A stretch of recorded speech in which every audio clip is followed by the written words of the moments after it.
नमस्कार, बंजारा बीट्स में आपका स्वागत है। मैं हूं ज्योति प्रकाश खरे। आज हम आपको मिला रहे हैं एक ऐसे कथावाचक से जो भारत में प्रथम शनि कथावाचक के रूप में जाने जाते हैं। चलिए मिलते हैं पंकज वशिष्ठ जी से। नमस्कार वशिष्ठ जी। वशिष्ठ जी, जैसा कि हमने उल्लेख किया कि भारत में आप पहले कथावाचक हैं, शनि कथावाचक हैं, इसका क्या अर्थ निकाला जाए? नीलांजन समावासं रविपुत्रं यमाग्रजं मार्तंड संभुतं तं नमामि सर्वेश्वरं। बोले शनिदेव महाराज की। भगवान की बड़ी असीम कृपा हुई जो इस कार्य के लिए मुझे चुना गया। सुना तो बहुत था कि बहुत सारी कथाएं संसार में व्याप्त हैं। शनि कथाएं भी बहुत व्याप्त थी, छोटी छोटी पुस्तकों के रूप में। एक दिन यहाँ पूजा कर रहे थे, तभी एक सज्जन यहाँ सामने पूजा करते हुए दिखाई दिए, लंबे चौड़े से, एकदम काले से। शायद शनि देव हो या उनके दूत हो। उन्होंने पूछा कि इनकी पूजा कैसे होती है, पूजा करने का तरीका बताइए। तो हमने साधारण उनको बता दिया कैसे ऐसे इस तरह से पूजा होती है। तेल चढ़ाना है, धूप दीप लगाना है, धूप शादी करके परिक्रमा करके क्षमा मांगनी। सो कहते हैं और कोई विधि इसकी, या अन्य अन्य राशियों पे कैसे कैसे उनकी पूजा की जाए, किस राशि वाले को क्या पूजा करनी चाहिए, वह भी बताएं। और लोग इनसे भयभीत क्यों हैं? हाँ, शनि देवता से लोग डरते बहुत। शनि देव का जहाँ नाम लिया और लोग भय के कारण बिल्कुल पसीना छोड़ देते हैं। और जब जैसी पता चलती कि ढैया 7.5 या विंशोत्तरी दशा आ रही है तो लोग बड़ी बुरी तरह से भयभीत हो जाते हैं। तो उन्होंने ये कहा कि आप इसके बारे में भी लोगों को बताएं। तो हमने कहा कि ठीक है, हम एक बोर्ड लगा दें। कहते बोर्ड से नहीं, लोगों को बताएं, उनकी व्याख्या करें। तो उनका ये संदेश बड़ा दिल को लगा कि कुछ तो करना चाहिए। हमने कहा कि इनका साहित्य कहाँ मिलेगा ऐसा। ज्योतिषीय साहित्य तो बहुत है, हमारे पास में भी है, लेकिन पौराणिक साहित्य चाहिए, महिमाओं का वर्णन हो जिससे। तो कहते आप इनके स्थानों पर जाइए, वहां से इनकी विवेचना मिलेगी आपको। तो ढूंढते ढूंढते दिल्ली भी ढूंढा, लेकिन इतना कुछ मिला नहीं। शिंगणापुर पहुंचे थे, शनि शिंगणापुर महाराष्ट्र में जो है। वहां पहुंचने के बाद इनके काफी उल्लेख मिले, लेकिन सब शॉर्ट नोट में, छोटी छोटी पुस्तकों पे। तो वो पुस्तकों में लेकिन सार रूप बहुत कुछ मिल गया कि कौन सी कथा कहाँ से ली गई। फिर एक ऐसी पुस्तक मिली जिसमें कि इनकी छोटी छोटी और भी कथाएं थी। उस कथाओं में बहुत अच्छी विशेषता यह लिखी हुई थी कि कौन सी कथा किस पुराण से। अच्छा, उसका उल्लेख था। बस हमारे लिए क्या था, हमने पुराणों का संकलन करके पुराण, महाभारत, रामायण, वाल्मीकि जी की रामायण और ऐसे अन्य कई ग्रंथ इकट्ठे करके उनका अध्ययन किया और बस उनका प्रस्तुति दे दी। पंडित जी, कब से आप इस कथावाचन के क्षेत्र में आए? 2014 से। 2014 में ऐसे छोटे से रूप में किया था, फिर मंच पर पहुंच करके किया। तब उसमें लोगों ने पसंद करना शुरू कर दिया। लोग जो भयभीत थे उनकी भय भी निवारण हुआ। लोगों को ये पता चला कि ये किसी को व्यर्थ दंडित नहीं करते, जिसकी जैसी कष्ट पीड़ा हो, जिसने जैसे कर्म किए होते हैं उसके अनुसार ही ये फल देते हैं। सबके साथ बुरा नहीं करते। इन्हीं डरना नहीं चाहिए। डरेगा वो जो चोर होगा, वही तो पुलिस से डरता है। जिसने सत्कर्म किए, सन्मार्ग पर जो चलाया, उसको कोई भय नहीं होता इनसे।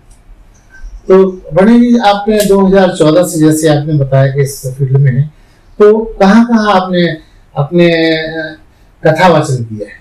पहले तो हमने 3 कथाएं बड़ी झांसी में इसी स्थान पर की शनि शक्ति पीठ में, और छोटी छोटी तो अनेकों यहाँ पे होती रही। फिर उसके बाद बाहर झांसी से निकलना हुआ। जहाँ सबसे पहले जमशेदपुर पहुंचे, वहाँ हुई। वहाँ के बाद फिर कोशी कला मथुरा में हुई, नोएडा में हुआ। उसके बाद में फिर ये महाराष्ट्र में भी एक हुई। उसके बाद फिर अभी मुरैना में हुआ। ऐसे करके अनेक जगहों पर विस्तार हो रहा है। कैसे, मतलब आपको जहाँ जहाँ आपने कथावाचन किया, वहाँ के श्रद्धालुओं को क्या उनको उनकी तरफ से ये माना गया कि उनको लाभ मिला? हाँ, लोगों ने बहुत सराहना दी कि हमें अब तक व्यर्थ भय था, जो भ्रांतियां थी उनका निवारण हुआ। भय करने लायक ये देवता ही नहीं है। लोग बस इस बात से डरते कि हमारा सब छिन जाएगा, लोग हमारे हमसे दूर हो जाएंगे। लेकिन दूर कौन होते हैं? जो बुरे होते हैं। और रिश्तों की ये शुद्धता दिखा देते हैं कि कौन सा रिश्ता कितना शुद्ध है, उसकी परख करा देते हैं। सच्चे और झूठे की परख करा देते हैं। शनि देवता को खुश करने के लिए, उनको उनके साथ जुड़ने के लिए एक साधारण श्रद्धालु को क्या करना चाहिए? सबसे पहले तो सत्य का पालन करें और ठाकुर जी की सेवा शुरू करें। बिना ठाकुर जी की सेवा के ये प्रसन्न नहीं होता। और विधियां तो अनेकों हैं, इनकी अलग अलग राशियों पे, अलग अलग नक्षत्रों पे बहुत सारी विधियां हैं, लेकिन जो सामान्य रूप से सभी के करने लायक है वो हनुमान जी को चोला चढ़ाना, हनुमान जी के बताए हुए रास्ते पर चलना, भक्ति करना, भक्ति के साथ साथ ज्ञान का भी अर्जन करना, सत्य का पालन करना, ठाकुर जी की सेवा करना, दीन दुखियों की सेवा करना, किसी भी असहाय की सहायता करना, उससे ये बड़ी जल्दी प्रसन्न होती है। और कभी किसी सहकर्मी के साथ में कभी भी धोखेबाजी, पक्षपात ना हो, द्वेष नहीं होना चाहिए। इंद्र ने अपने मित्रों के साथ में, अपने सहकर्मियों के साथ में जब धोखा किया, उनको ताड़ित किया तो शनि से बहुत कुपित हुए और उन्होंने उनका भी अभिमान नष्ट कर दिया। ऐसे बहुत सारी कथाएं हैं जिसको सिखाती है कि यदि हम किसी के साथ बुरा करेंगे तो ये बुरा जरूर करना चाहिए। कथावाचकों की एक बहुत लंबी फहरिस्त है। आप चूंकि इकलौते हैं तो आपको मुश्किलों का कहाँ सामना करना पड़ता है?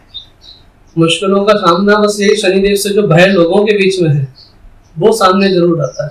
इसलिए इसको साधारण रूप से कोई जैसे भागवत को या राम कथा को लोग बड़े ही प्रसन्न होकर के एकजुट होकर के कराते हैं, तो इसके लिए लोगों को समझाना पड़ता है अभी।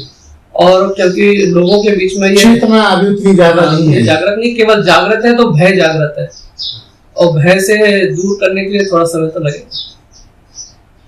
तो महाराज जी, जैसा आपका ये आश्रम है, इसमें क्या क्या आपने संजोया हुआ है? क्योंकि मैं देख रहा हूँ कि कुछ अलौकिक है और अकल्पनीय है। ये सब प्रभु की माया है। यह गौ माता की सेवा जो पाले हैं उनकी तो हो ही रही है, शनिदेव ने जो पालन जिनका किया है। इसके अलावा अन्य जीव जंतु भी ऐसे हैं या ऐसी गाय माता होती है जो बीमार है या लंगड़ी लूली हो गई है, चोट लग गई है, उनको भी ला करके उनका इलाज करने का प्रयास करते हैं, फिर इनकी जैसी कृपा हो जाती है। इस मंदिर परिसर में बहुत सारे आपने ऐसे जैविक खेती भी कर रखी है, बहुत सारा कुछ ऐसा, वो भी हमारे दर्शकों को देख। यहाँ हमें प्योर खाद मिल जाती है गौ माता की, तो जो फूल पत्ते सूखते हैं उन्हें फेंकते नहीं, यज्ञ की जो भस्म होती है उसे भी फेंकते नहीं, जब विसर्जन करते हैं उसे हम उसी में मिलाते चले जाते हैं और पेड़ों में उसको खाद के रूप में प्रयोग भी कर देते हैं, तो उससे उसकी जमीनी उपजाऊ शक्ति और ज्यादा बढ़ जाती है। और उस कुदरत के या प्रकृति के प्रभाव से इतनी सुंदर सुंदर औषधियां स्वतः ही प्रकट हो गई यहाँ पर, जिससे कि लोगों का बड़ा भला हो रहा है। अच्छा, एक बड़ा महत्वपूर्ण सवाल, क्योंकि शनि मंदिर है तो यहाँ पे भक्त लोग तेल चढ़ाते हैं, उस चढ़ाए हुए तेल का आपके यहाँ क्या इस्तेमाल होता है? हाँ, बहुत अच्छी बात। इस तेल को हम गरीबों को बांटते भी हैं, निःशुल्क बांटते हैं। कुछ गौशाला वाले भी लोग ले जाते हैं, वो भी निःशुल्क ले जाते हैं। बहुत से ऐसे गरीब हैं जिनके यहाँ की ढंग से भोजन पकाने के लिए भी तेल नहीं है या घी नहीं है, तो उनको बड़ी सहायता मिलती है। या कुछ गरीब कन्या है तो उनके भी कार्यक्रमों में हम इसको आगे बढ़ा देते हैं। ऐसे ही पुनीत कार्य में इसको निकाल देते हैं। आपके इस मंदिर परिसर में जो मूर्तियां हैं उनके बारे में बताया गया है कि शनि देवता की पत्नी का भी यहाँ पे स्थापना की गई है, उसके बारे में भी उल्लेख कीजिए। सबसे पहले तो यहाँ शनिदेव महाराज के गुरुजी पूरे परिवार के साथ में विराजे हुए शनिदेव के ठीक सामने, और फिर उनके पीछे बगल से ही इनके इष्ट देव राधा कृष्ण सरकार वो विराजमान, बगल से उनके सखा गुरु भाई हनुमान जी महाराज। हनुमान जी महाराज भी अपने आप से प्रकट आए थे यहाँ पर, और फिर उनके बाद में जस्ट इनके पीछे ही शनिदेव महाराज की पत्नी, वो उत्तर भारत का ही पहला मंदिर, पूरे भारत में विराजमान है उनके साथ ऐसा मंदिर, और पूरे भारत का तीसरा मंदिर। दो तो पांडवों ने स्थापित किए थे। पहला मंदिर वहाँ जामनगर गुजरात में, जहाँ शनिदेव की ढैया 7.5 विंशोत्तरी दशा मूर्तियों के रूप में विराजमान है। तो वहाँ उनकी पूजा अर्चना करने से एक शनि कुंड है जो कृष्ण जी ने बनाया था, जिससे कि 7.5 वाले या शनिदेव से पीड़ित वाले लोगों को, भक्तों को उसमें स्नान करके पूजा करने से शांति मिलती है। और एक और बनाया पांडवों ने जो छत्तीसगढ़ के कवर्धा जिले में, वहाँ खुले में ही ऐसा बना हुआ, तो वहाँ भी लोगों को शांति मिलती है। और यहाँ शनिदेव की पत्नी तब से विराजमान हुई, तब से तो अलौकिक लगे। एक और महत्वपूर्ण सवाल के आपके मतलब इस पूरे आश्रम में बड़े बड़े आयोजन भी हुए हैं गए दिनों, उनका भी उल्लेख कीजिए।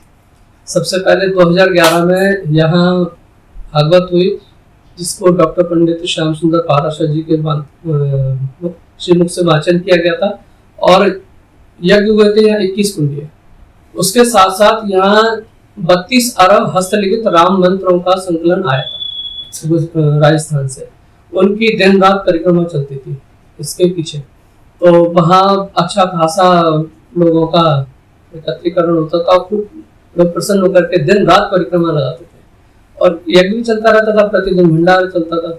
उसके बाद फिर शुरू बीच में छोटे छोटे कार्यक्रम हुए, बहुत बड़ा नहीं हुआ, छोटे छोटे हुए। तो फिर 2016 से फिर तेजी आई। 2016 से लोग और ज्यादा जुड़े प्रभावित होकर के, तो उन्होंने यहाँ बड़े बड़े आयोजन भी किए। 2016 में कथाएं हुई, उससे पहले कथाएं हुई बड़ी बड़ी। 2016 में तो 3 बड़ी बड़ी कथाएं यहाँ हुई, अलग अलग लोगों के माध्यम से भी हमने भी की थी। फिर 17-18 में भी छोटे छोटे ऐसे कार्यक्रम होते हुए 19 में कार्यक्रम बहुत हुए। 19 के बाद फिर कोरोना काल आ गया, तो कुछ नहीं हुआ। बताया गया कि यहाँ कुछ वैवाहिक आयोजन भी किए गए हैं। हाँ, कन्याओं के। वो तो होता ही रहता है। जो असहाय बच्चे हैं या जिनके परिवार में इतनी सामर्थ्य नहीं है, तो वो लोग यहाँ करके भगवान से गुहार लगाते हैं, बस उनकी इच्छा पूरी हो जाती है, भगवान सबको मिला देते हैं और विवाह संस्कार हो जाते हैं। वर्ष में सबसे ज्यादा भीड़ भाड़ और आयोजन यानी उत्सव जैसा माहौल कब होता है? शनिश्चरी अमावस्या में यहाँ हजारों की संख्या में लोग आते हैं। शनिदेव का जन्म जेठ मास की अमावस्या में आता है, तो उस दिन भी भीड़ अच्छी होती है। और जब जब अमावस्या शनिवार को पड़ती है, तब तक तो बहुत भीड़ होती है। लोग भंडारे भी कराते हैं, तरह तरह से आयोजन, धार्मिक अनुष्ठान होते रहते हैं। जैसा कि मुझे पता है कि आप अंक मतलब जन्म पत्री भी देखते हैं, उनका कुछ अलग हटके आपका अलौकिक प्रयोग करते हैं आप, उसके बारे में भी हमारे दर्शकों को बताइए। 92 से हम गुरु जी की शरण में पहुंचे थे। हमारा उनके यहाँ सन 27 से आना जाना था, गुरु जी के संबंध थे पारिवारिक। तो हम चुने गए इसमें। चुनने के बाद फिर विद्या सीखी, ज्योतिष को कुंडली बनाना, लोगों को बताना, कृष्ण कुंडली, हस्तरेखा, अंक ज्योतिष, ये सारी चीजें सीखते हुए, लेकिन लगा कि इस सब से लोगों का पूरी तरह भला नहीं हो रहा, क्योंकि बहुत से ऐसी समस्याएं होती थी जो जन्म कुंडली से नहीं मिल पा रही, या किसी के पास जन्म समय सही नहीं है। तो एक बात ऐसी दिमाग में घर कर गई कि गुरुजी ने एक अपने पड़ोसी जो बुजुर्ग थे उनको भेजा, कहा कि जाओ, मेरी तबीयत ठीक नहीं है, मेरे शिष्य से बात करो। गुरुजी के नाम का उल्लेख करें। स्वर्गीय पंडित श्री रामेश्वर दयाल गौरी, जालौन के उरई हरौली ग्राम से। तो बहुत अच्छा उनका ज्योतिष पर और कर्मकांड पर अच्छा सा कमांड था, जो बोला तो पत्थर की लकीर होता था। स्वर विद्या भी थी उनके पास में, बहुत सारी अपने छाया से बात करना, छाया पुरुष विशुद्ध था, और बहुत सी अलौकिक शक्ति उनके अंदर समाहित थी। दिव्य पुरुष थे। और उनकी जो विशेष सबसे बड़ी जीवन की पूंजी, जब उनके प्राण शरीर छोड़े हैं तो किसी भी इंद्रिय से नहीं छोड़े।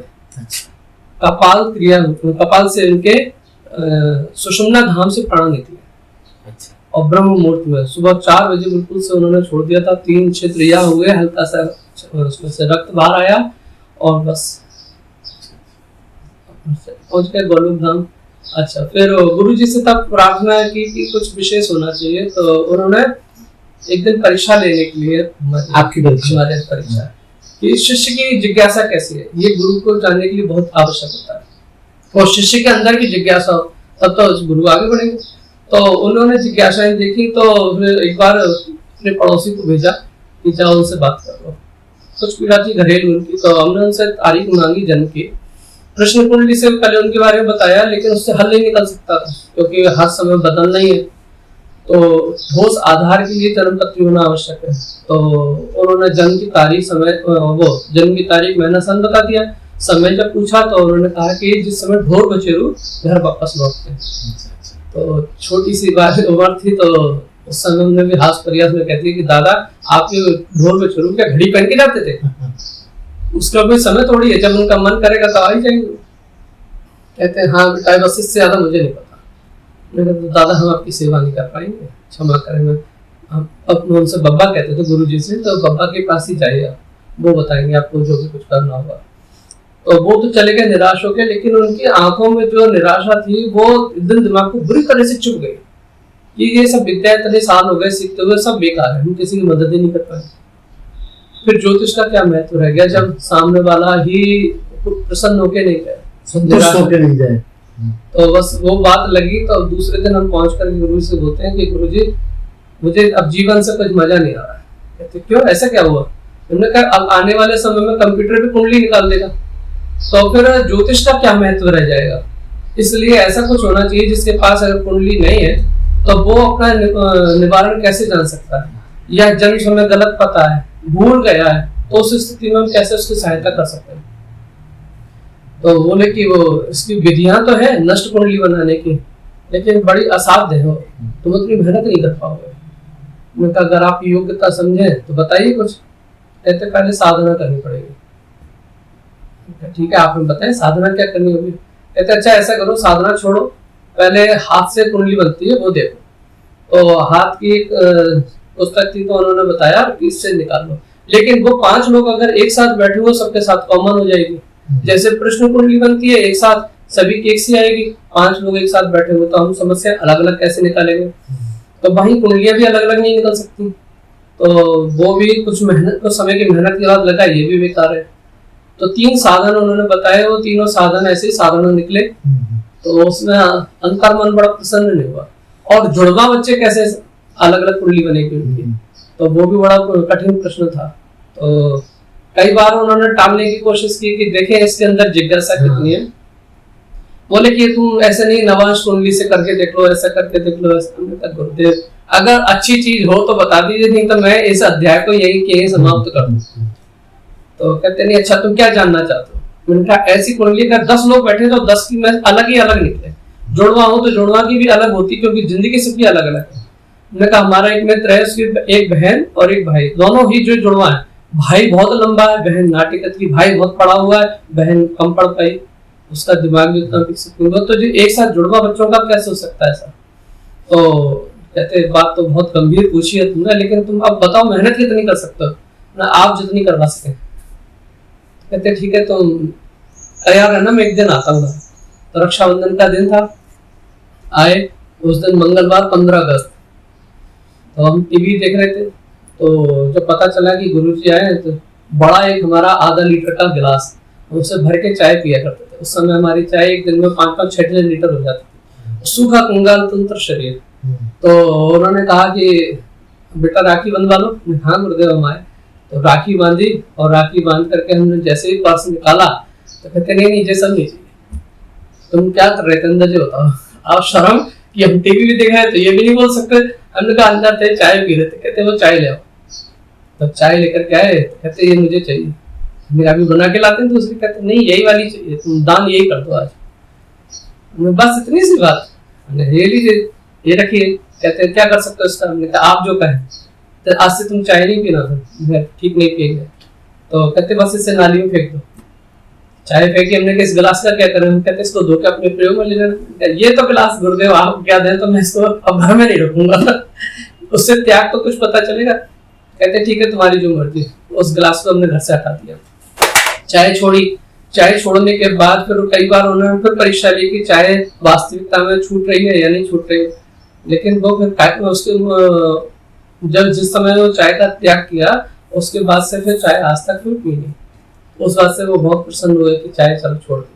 और 2-3 चीजें और छुड़वाई। फिर उन्होंने कहा कि मृतक भोजन नहीं करोगे, या तो क्रिया बंद कर देना या भोजन मत करना। हमने कहा ठीक है, अगर कोई यजमान नहीं करेगा तो नहीं से हम भोजन भी त्याग देंगे, जल भी नहीं पिएंगे। फिर हमने कहा हम श्राद्ध में भी नहीं खाएंगे, है तो वही इस निमित्त। कहते ठीक है हम इस बात को स्वीकार करते हैं। वो स्वीकार हो गया। फिर कहा कि सत्यनारायण का बेचना मत। अच्छा। जैसे कि सत्यनारायण हाँ कथा वाचे जब भी, तो उसमें है ना कोई दक्षिणा तय नहीं करेंगे कि हमें 500 चाहिए कि 1100 चाहिए, जो भाव से मिल जाए वो रख लेना। ठीक है, तो किसी गरीब से लूटने की कोशिश मत करना। ने बिल्कुल सीखा है। अगर ये बात मानो तो फिर हम आगे की कहानी शुरू करें। हमने कहा बिल्कुल हम तैयार हैं। फिर उन्होंने हमसे साधना दी, तो 3 साल नदी में खड़े होकर के हर अमावस्या के दिन तप करना होता था। 2-2.5 घंटा लगता था, और सर्दी हो चाहे गर्मी बरसात जाना ही है। आपके निखार के लिए उन्होंने हाँ जी, पहले त्याग कराया, जिससे कि उस लायक तो बन जाए, वो विद्या को ग्रहण कर सके। वो जब हो गई तो उसके बाद फिर पढ़ाना शुरू किया उन्होंने सामुद्रिक विद्या। तब उससे फिर इम्प्रेशन लेकर के हाथ के, और किस तरह से आप इस विद्या को आगे बढ़ाते हैं? इसमें पूरे उन्होंने बहुत अच्छा चीजें दी, जैसे कि राइटिंग, हस्ताक्षर पद्धति, हैंड राइटिंग, उससे उसके बारे में बोलना। क्योंकि कुंडली का तीसरा घर और 11वां घर उल्टा सीधा हाथ होता है, तो हाथ की स्थिति क्या है वो हस्तरेखा से पता लग जाती है। ऐसी ये राइटिंग है। अच्छा। इस राइटिंग से कुंडली का तीसरा 11वां घर जांच लेंगे, तो इससे लग्न पहचानने में भी आसानी हो जाएगी कि हमारी लग्न सही जा रही है नहीं। अब इसमें सबसे पहले विवरण आता है व्यक्तिगत, और विवरण के बाद सारा डिटेल पूरी डिटेल, ऊंचाई कितनी है, किसी भी कुंडली के हिसाब से लग्न की अलग अलग ऊंचाइयां तय है, तो वो उसके हिसाब से ऊंचाई बता देती है। भार, लग्न के अंदर ग्रह कैसे हैं या कुंडली में ग्रह कैसे हैं, तो उससे भार मैच करता है कि नहीं करता है। रूप रंग कैसा है, वो मैच कर रहा है कि नहीं कर रहा है। इसके अलावा फिर उंगलियों की नाप है। अच्छा। तो उस उंगलियों से उन तत्वों के बारे में, हमारा जो शरीर 5 तत्वों से बना है, उन 5 तत्वों की नाप हो जाती है। तो फिंगरप्रिंट्स भी, हाँ, फिंगरप्रिंट्स भी लेते हैं, इसको कंपाइल करके फिर आप बनाते हैं। बनता है पूरा। तो ये तो बिल्कुल टेक्नोलॉजी की तरह है। हाँ, कहीं भी इसमें ऐसा नहीं है कि फ्रॉड हो या कुछ भी मनगढ़ंत कथाएं हो, ऐसा कुछ नहीं, पूरा का पूरा गणित है। और इसमें जैसे सूर्य रेखा से हम महीने के बारे में निकालते हैं, कौन सा महीना चल रहा है होगा, जिस समय जन्म हुआ, वो एकदम बिल्कुल सटीक निकल आता है। तो ये जो प्रक्रिया है वो पूरी तरह से वैज्ञानिक और आध्यात्मिक दोनों है। इसको इसमें अगर सामुद्रिक ना जोड़ा जाए तो फिर जाके इससे लेकर इंप्रेशन से चलेंगे तो ये नाड़ी ज्योतिष है। अच्छा। जिसमें कि साउथ में इसकी अच्छा बहुत प्रचलन है, सीडी बना के देते हो, लेकिन हमारा इसमें सामुद्रिक भी जुड़ा हुआ है। तो महाराज जी, आपके पास इस तरह के जजमान आते होंगे जो इस तरह की सेवाएं आपसे लेते होंगे, तो कहाँ से आते हैं? बड़ी दूर दूर से लोग सुन करके चले आते। गुरुजी ने एक वरदान दिया था कि ये विद्या अगर तुम मतलब भाव से करोगे, अगर सेवा भाव से, तो जंगल में भी मंगल होगा। हाँ, विकसित ज्यादा होगी जी। तो यहाँ जिस समय मंदिर बना, मंदिर के टाइम पर यहाँ बिल्कुल चारों तरफ जंगल ही जंगल, तरह तरह के बनेले पशु जीव जंतु थे, जिसकी वजह से कोई इस तरफ को आता ही नहीं था। और जब आज यहाँ बैठ गए, गुरु जी का आशीर्वाद चल रहा है, तो यहाँ जंगल में भी मंगल हो गया। मतलब ये है कि अगर किसी के पास जन्म कुंडली प्रमाणित नहीं है तो वो प्रमाणिकता के साथ आपसे संपर्क करके बनवा सकता है। ये एक नई पहल है। जन्म की तारीख आवश्यक है, जन्म की तारीख पता होना चाहिए, जिससे कि इसकी शुद्धता पता चल सके। और जन्म की तारीख निकालने की विधि तो है, लेकिन वो बहुत बारीक है, तो उससे हम अपने आप को संतुष्ट नहीं कर पाते। वो आपका ट्रम्प कार्ड है, वो तो मिलना ही चाहिए। जन्म की तारीख तो आवश्यक है। नहीं जी, बंजारा बीट्स चैनल जो है एक सूचना देने वाला एकेडमिक चैनल है, इंफॉर्मेशन देने वाला चैनल है। हम चाहेंगे कि आप अपनी विद्या और उसका इस्तेमाल करते हुए हमारे दर्शकों को कुछ आशीर्वाद के रूप में संदेश दीजिए। पहले तो इसके बारे में बताऊं, इस सामुद्रिक विद्या से बनी कुंडली से सबसे बड़ा ये पता चल जाता है कि उपाय कैसे करना है, किस तरीके का उपाय कुंडली मांग रही है, या वो यजमान को, उस भक्त को चाहिए। अच्छा। हाँ। निवारण इसका सबसे बड़ा सटीक उपाय है कि कोई तो नग से, किसी रत्न से सुधर सकता है उसके हालात। कभी कभी किसी रत्न की आवश्यकता है ही नहीं, तो उस समय दूसरी चीजें हैं। किसी को जड़ी बूटी लाभ करने वाली है, किसी को यौगिक क्रियाएं ही लाभ करने वाली है, किसी को थोड़ी सी सेवा ही लाभ कराने वाली है, असहाय की या किसी अन्य की। तो कैसे कुंडली है वो सामुद्रिक कुंडली बता देती है कि हमें आवश्यकता कैसी है। किसी किसी के ऊपर नकारात्मक ऊर्जा होती है, तो उसमें चाहे कितने भी नग पहन लीजिए, औषधियां प्रयोग कर लीजिए, सेवा कर लीजिए, बिल्कुल करेगी नहीं। उनका फिर उपाय अलग है। उनके लिए श्री बालाजी महाराज कृपा करते हैं, तब वहां से वो उपचार लेकर के सही होकर के फिर ग्रहों के उपाय के लिए यहाँ आ जाते हैं। तो उनका समय बर्बाद होने से बच जाता है। अभी कई बार ऐसा भी हुआ, कुछ हमारे मित्रगण थे तो उन्होंने कहा कि आप हम रत्नों का काम करते हैं तो आप रत्न उन्हें पहनाइए, तो आप बैठ के देख लो, रत्न की अगर आवश्यकता महसूस होगी तो आप पहनवा देंगे।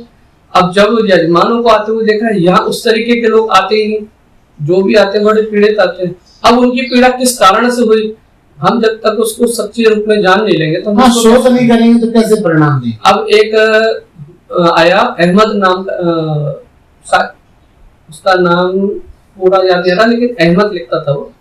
तो वो लड़का बहुत कुछ उपाय करा चुका था, तंत्र मंत्र के भी बहुत जरूर कराया उसने, बड़ा पीड़ित। तो एक है सज्जन, उन्होंने बताया कि अब हमारे पंडित जी के पास चले चलो। तो आए वो दोपहर के समय में, कुंडली उनके पास जो थी, कुंडली देखी, वो जन्म समय था, जन्म की तारीख, समय तो नहीं मालूम था, तो हमने इससे जन्म समय निकाला और वो बोले कि पंडित जी हमने बहुत उपाय करा लिया, बहुत झाड़ फूक कराई, लेकिन हमारा कोई ऊपरी बाधा हटा नहीं पा रहा। हमने कहा देखते हैं कि है क्या। वास्तविकता जब देखी तो उसमें ऊपरी बाधा कुछ थी नहीं। कुंडली को देख करके पता चला कि इनका लीवर कमजोर है। अच्छा अच्छा। और लीवर आपको उसकी वजह से नाभि अपनी जगह से हिलती है, सरक जाती, कभी दाएं सरक जाती थी, कभी बाएं सरक जाती थी। तो इस कारण से उनका पेट बहुत फूल गया था, शर्ट के बटन पे पूरे खिंच रहे थे। अब वो बोलता था कि मेरे पेट पे किसी ने कुछ कर दिया है और मैं बहुत जिम भी गया हूँ, बहुत इलाज भी करा लिया, हर तरीके का इलाज करा लिया, किसी से सही नहीं हुआ। जब कुंडली में देखा तो फिर हाथ से भी जांच करी कि वास्तविकता में नाभि हटी हुई कि नहीं, जिसे नाभि धरण भी कहते हैं। तो अब वो हटी हुई थी नाभि, अब उनको कहे कि नहीं ऊपरी चक्कर नहीं है, तो मन में तो शंका समाई गई और शंका का कोई इलाज नहीं है। उसके लिए फिर हमने उनको उपाय करा, उनसे कसरत कराई, कुछ आसन करवाए और ये कुछ झाड़ा भी करते रहे, जिससे कि ये लगे कि हाँ लेकिन झाड़ में ऐसी वैसी कोई विधि नहीं अपनाते हैं कि बस उसको ये विश्वास दिलाना था कि हाँ तुम्हारी चीज हट गई। और विशेष बात ये थी कि उसकी जो नाभि हटी हुई थी उस नाभि को उस जगह पे सेट करा दिया, उसी ने ही, उसी की क्रियाओं से। तो वो आसन जब किए तो उस आसन के बाद में बिल्कुल पेट अंदर चला गया। अब वो शर्ट भी ऐसी कि जिसमें एक ब्लास्ट खोल लो, इतना खुल जाता था, इतना गैप आ गया। तो वो बोला कि पंडित जी अब आप बताएं मुझे और क्या करना है। मैंने कुछ नहीं, बस यही वाली कसरत करते रहना, इसी से तुम्हारे भूत भाग जाएंगे। असल में लोगों ने भ्रांतियां इतनी बुरी तरह उसके मन में भर दी कि वो उससे निकल नहीं पा रही थी। बिल्कुल। और अब वो मन में यही बात आ गई थी कि किसी ने कुछ किया तो है, जबकि ऐसा कुछ नहीं। बाद में फिर आया कि पंडित जी आपने ऐसा किया, उसके बाद से मुझे तकलीफ भी नहीं। तब हमने उनको सच्चाई बताई, नहीं तुम विश्वास करोगे नहीं, पढ़े लिखे होकर के ऐसी बातें करते हो। तो उसको समझाया कि तुम्हारे ऊपर किसी ने कुछ नहीं किया था, तुम्हारी केवल नाभि हटी हुई थी जिससे गैस बन रही थी, और नाभि जब सही आ गई तो सब कुछ सही है।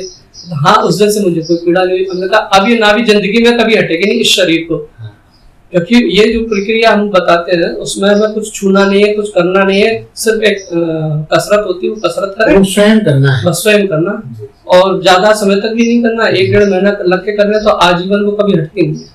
अटल जी वापस हम वहीं आते हैं कि बंजारा बीट्स एक ऐसा चैनल है जो शिक्षाप्रद है, इंफॉर्मेशन देने वाला एकेडमिक चैनल है। हम चाहेंगे कि आपने एक तो संदेश दे दिया कि शक का कोई इलाज नहीं, कोई ऐसा संदेश आप हमारी नई पीढ़ी को दीजिए ताकि उनका भी जीवन कल्याणमय हो जाए। ये शनि शक्ति पीठ या शनिदेव की सेवा से बस इतना समझ में आया कि हम अच्छे कर्म करें, ईमानदारी से चलें और अपने बुजुर्गों का सम्मान करें, कभी अपने से बड़ों का अपमान न करें। तो हमारे साथ कभी भी शनिदेव कोई भी दंडनीय प्रणाली को अपनाते नहीं, हमारा कल्याण करते। गौ माता की जितनी सेवा हो सके उतनी अटूट सेवा करनी चाहिए। शनिदेव बड़े प्रसन्न रहते हैं। बस इसी भावना के साथ जय श्री। तो ये थे पंकज वशिष्ठ जी, जो भारत में इकलौते शनिवाचक के रूप में जाने जाते हैं। अरे जी, बंजारा बीट्स से बात करने के लिए बहुत बहुत धन्यवाद। इस चैनल को लाइक और सब्सक्राइब करना ना भूलें। देखते रहिए बंजारा बीट्स।